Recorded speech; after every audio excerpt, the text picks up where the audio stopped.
On everybody, it's your boy Dougie Fresh. We're back in the Bum Kitchen with another episode of Cooking Fresh, but this one's a little bit extra special. We're going to get you through Easter dinner. So what we're going to be doing today is we're going to be doing a brown sugar maple glazed pineapple ham. It's going to be the best ham you had in your life. Your guests are going to be leaving saying, "Oh shit, that's a good ham." Also, what else we're going to be doing is we're going to be doing some Steakhouse mashed potatoes. So we're going to take a classic and we're going to mix it up a little bit and make it something special.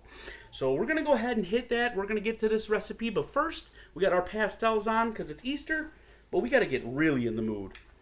So let's hit them with the Easter Bunny glasses. We'll see you in the kitchen in a couple minutes. Cheers! Alright, we got our oven in the background preheating at 325. While we wait on that bad boy to warm up, we're going to go through the ingredients real quick. Everything that you're going to need. I got myself an 11-pound ham. You can go bigger, smaller. Your times will vary. Just keep an eye on it. I believe in you. You can do this.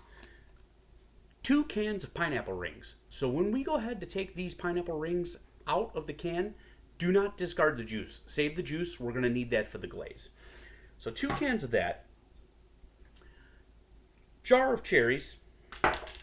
Real maple syrup, toothpicks, and brown sugar. So this is what we're going to do. While we're waiting on that bad boy to heat up, we're going to go ahead and start decorating the ham. It's going to look good. It's going to taste good. Trust me, your guests are going to be like, wow. So what we're going to do is we're going to take the pineapple rings out. We're going to, like I said, keep the juice. And we're going to start pinning them with toothpicks and cherries. And I'm going to show you how that process goes here in a second.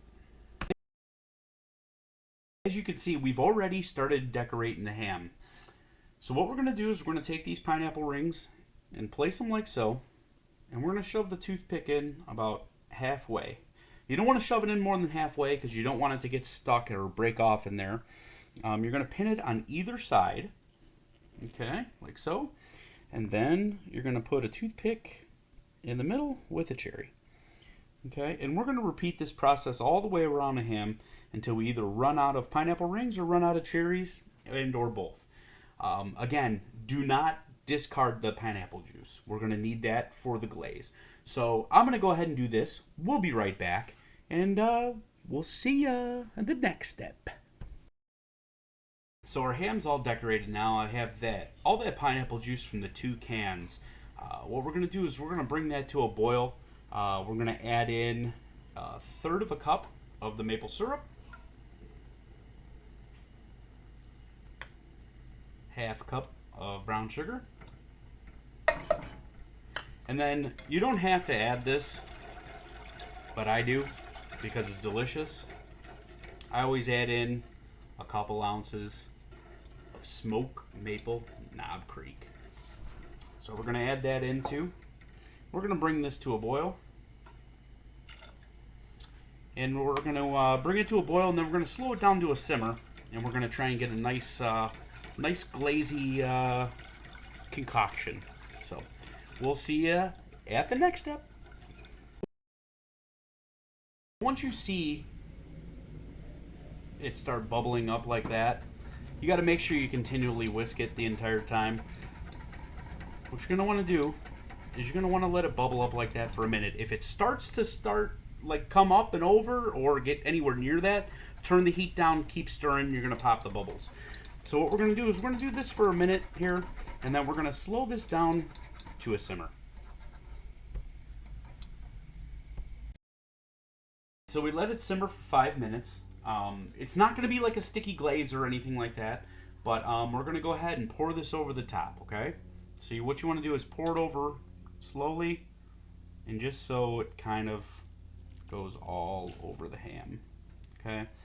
And just remember, pouring out of a pot is not going to be easy, so just make sure you're all the way over at all times, and there's no pressure.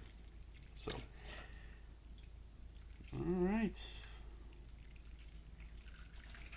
cool. Awesome. So now what we're going to do is we're going to go ahead and pop this bad boy in the oven.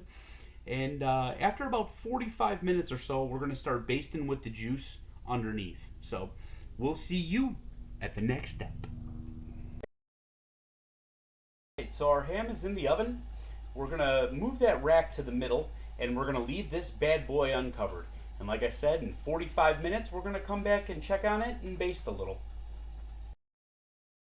All right, so here we are. We're about 4 hours. So I decided that we were gonna go ahead and baste it every 30 minutes, okay? So remove some of the toothpicks on the top. Got some really nice color on this thing. That glaze really sat in really nice. So now we're gonna go ahead and we're gonna do a couple slices here, okay? Let's see how she turned out.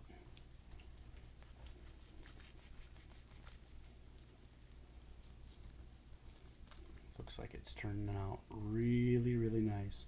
That little pinhole, it's our where our thermometer was. But so when you're taking this off or whatever, just do yourself some nice little slices right here. Don't get mad at the pineapple if it falls off or if it slides or anything like that. But you'll get some really, really nice cuts here. So enjoy. We're gonna move on to the mashed potatoes now. I already pre-boiled them. Because if you don't know how to boil potatoes, you should probably just stop cooking anyway. So we're going to go ahead and jump into that, and I'm going to show you how to make those. All right, cheers.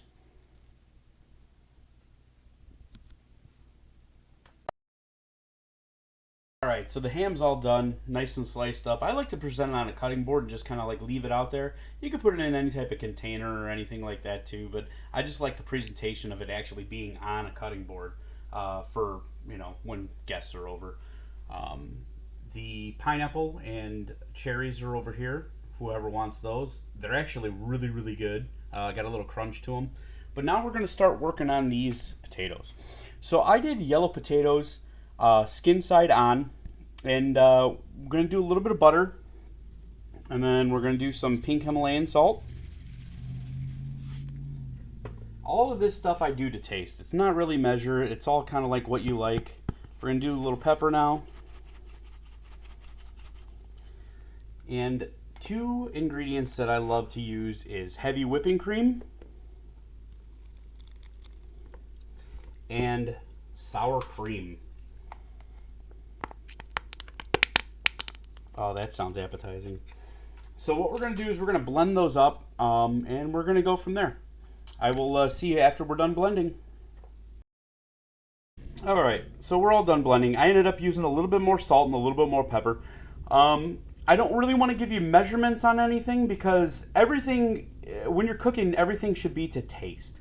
So what I might like, you might not like. But this is the consistency that you want. Look at how sticky these are. Very sticky mashed potatoes. These things are perfect. Absolutely love them. That's why we leave the skin on. The skin adds another little, you know, element to the dish and everything like that. But the stickiness of these bad boys, it's perfect for that holiday. So we're going to go ahead and we're going to start plating this thing, and I'm going to show you how to plate. So now we're going to go ahead and start plating our dish. What I'll do, if I'm making a plate for somebody else's, I'll throw a couple pieces of ham on there.